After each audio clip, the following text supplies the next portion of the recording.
Welcome back to Vashishtha 360 YouTube channel. ఈ YouTube channel ద్వారా నేను ఆన్లైన్ ఫ్రీ క్లాసెస్ చెప్తున్నాను. ఈ రోజు టాపిక్ ఏంటంటే యూసేజ్ ఆఫ్ లెట్. ఈ లెట్ని ఎప్పుడు ఎక్కడ ఎలాంటి సందర్భాల్లో ఉపయోగించాలో చెప్పే ప్రయత్నం ఈ లెట్ వీడియోలో చెప్తాను. దానికంటే ముందు ఏంటంటే ఈ వీడియోని చివరి వరకు చూసి నచ్చితే లైక్ చేయండి, నచ్చకపోతే డిస్లైక్ చేయండి, బట్ నలుగురికి షేర్ చేసి ఛానల్ని ఖచ్చితంగా సబ్స్క్రైబ్ చేసుకోండి. ఈ లెట్ అంటే ఎప్పుడు యూజ్ చేయాలి అంటే ఏదైనా ఒక పనిని కానివ్వండి, జరగనివ్వండి, చేయనివ్వండి, పోనివ్వండి, పాడనివ్వండి, ఆడనివ్వండి అని ఏదైనా ఒక పనిని చేసే అవకాశం ఉన్నప్పుడు, అంటే ఏదైనా ఒక పని చేసే అవకాశం జరుగుతున్నప్పుడు లేకపోతే అవకాశాన్ని కోరినప్పుడు మనం ఈ లెట్ని ఉపయోగించాలి. అంటే ఏదైనా ఒక పనిని to permit something to happen, ఏదైనా ఒక పనిని జరగనివ్వండి అని చెప్పడానికి, to permit something to happen అని చెప్పడానికి మనము ఈ లెట్ని ఉపయోగిస్తాము. ఫర్ ఎగ్జాంపుల్ మనం సినిమాలో చూస్తాము, లెట్స్ గో స్టార్ట్ అంటాము, లేకపోతే లెట్స్ గో జానీ అంటారు, లేకపోతే లెట్స్ స్టార్ట్ ద గేమ్ అని చెప్పి అంటారు. అంటే దాని అర్థం ఏంటంటే ఆ పనిని చేద్దాము అని చెప్పి, to permit something to happen. Otherwise ఏదైనా ఒక అవకాశాన్ని, ఒక పని చేసే అవకాశాన్ని కోరినప్పుడు మనం ఈ లెట్ని ఉపయోగించాలి. దానికంటే ముందు మీరు 2 ఇంపార్టెంట్ రూల్స్ తెలుసుకోవాలి. సాధారణంగా మన సెంటెన్సెస్ ఎట్లా ఉంటాయంటే subject, verb, object. For example I అంటే నేను, సబ్జెక్టివ్ ప్రొనౌన్. సబ్జెక్టివ్ ప్రొనౌన్స్ ఇంగ్లీష్లో ఎన్ని ఉంటాయి మొత్తం కంప్లీట్గా? I, we, you, they, he, she, it.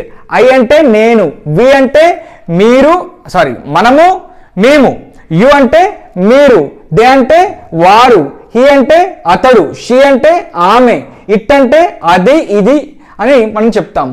మరి ఇది సబ్జెక్ట్ ప్లేస్లో ఉన్నప్పుడు ఆబ్జెక్ట్ వచ్చేసరికి ఏమవుతుంది అంటే ఐ మీ కింద మారుతుంది. ఇక్కడ చూడండి, ఆబ్జెక్ట్ కింద ఐ మీ అయింది. మరి వి ఏమవుతుంది? అజ్ అవుతుంది. మరి యు ఏమవుతుంది? యుగానే ఉంటుంది. దే ఏమవుతుంది? దెమ్ అవుతుంది. హీ ఏమవుతుంది? హిమ్ అవుతుంది. హర్ ఏమవుతుంది? షీ ఏమవుతుంది? హర్ అవుతుంది. ఇట్ ఏమవుతుంది? ఇట్టుగానే ఉంటుంది. అంటే ఇక్కడ మారనివి 2 ఉన్నాయి. ఒకటి ఇట్టుగానే ఉంటుంది, ఒకటి యుగానే ఉంటుంది. మిగతా మనకి ఈ 5 ఏం మారాయో చూసుకొని కొంచెం బై హార్ట్ చేసుకొని గుర్తుపెట్టుకుంటే సరిపోతుంది. మామూలుగా యాక్టివ్ వాయిస్లో మనకి సెంటెన్సెస్ ఇలా ఉంటాయి, సబ్జెక్టు, వర్బ్, ఆబ్జెక్ట్ అని చెప్పి. I teach English, I speak English, I learn English. I verb ఏంటిది? Speak, learn, go, English, object. So ఆ రకంగా మనము సబ్జెక్ట్, వర్బ్, ఆబ్జెక్ట్తో ఎప్పుడు కూడా సెంటెన్సెస్ ఫ్రేమ్ చేస్తూ ఉంటాము. అది సాధారణంగా జరిగే ఈ ప్రక్రియ ఇది. సో ఇప్పుడు ఈ లెట్ని మీరు కనుక ఉపయోగించాలి, మీరు డే టు డే లైఫ్లో ఉపయోగించాలి అనుకుంటే మాత్రము తెలుసుకోవాల్సిన ఇంపార్టెంట్ ప్రిన్సిపల్ ఏంటి అంటే ఫస్ట్ లెట్ అనే పదాన్ని ఉపయోగించాలి.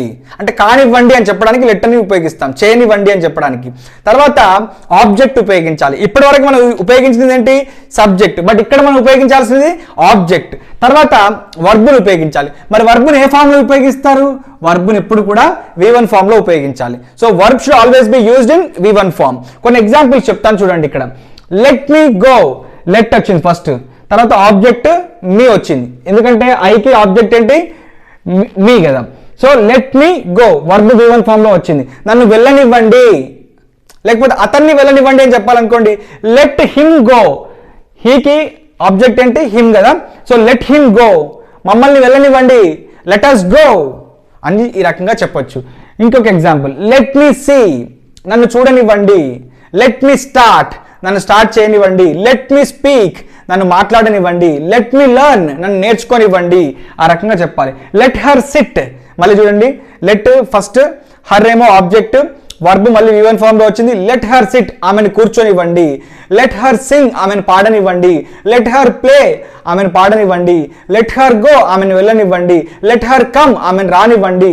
లెట్ హర్ కమ్ ఇన్సైడ్, ఆమె లోపలికి రానివ్వండి. ఈ రకంగా చెప్పాలి. లెట్ హిమ్ స్పీక్, అతన్ని మాట్లాడనివ్వండి. డోంట్ స్టాప్ హిమ్, అతన్ని ఆపకండి, అతన్ని మాట్లాడనివ్వండి. లెట్ హిమ్ స్పీక్, ఆ బాబు ఏడుస్తున్నాడు, అతన్ని ఏడవనివ్వండి, ఏమని చేసుకొనివ్వండి అని చెప్పాలనుకోండి, let him cry or let her cry. ఈ రకంగా చెప్పాలి. Let them go, let them ask. కొంతమంది జర్నలిస్టులు ఉన్నారు, వారిని క్వశ్చన్స్ అడుగుతుంటే మధ్యలో ఎవరు ఆపుతున్నారు, డోంట్ స్టాప్ దెమ్, వారిని ఆపకండి, వారిని క్వశ్చన్స్ అడగనివ్వండి అని చెప్పాలనుకోండి, let them ask.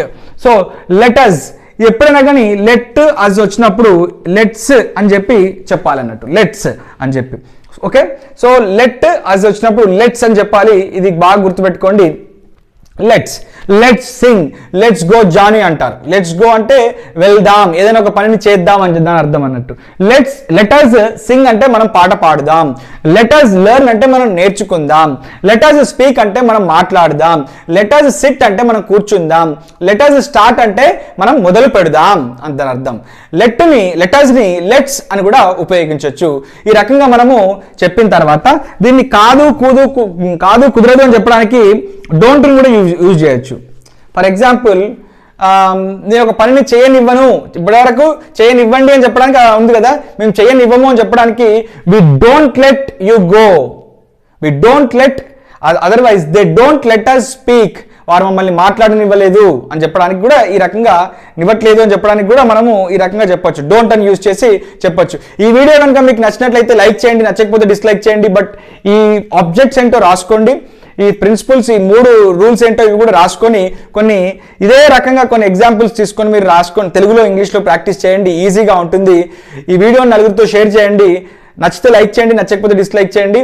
Thank you for giving this opportunity. Bye.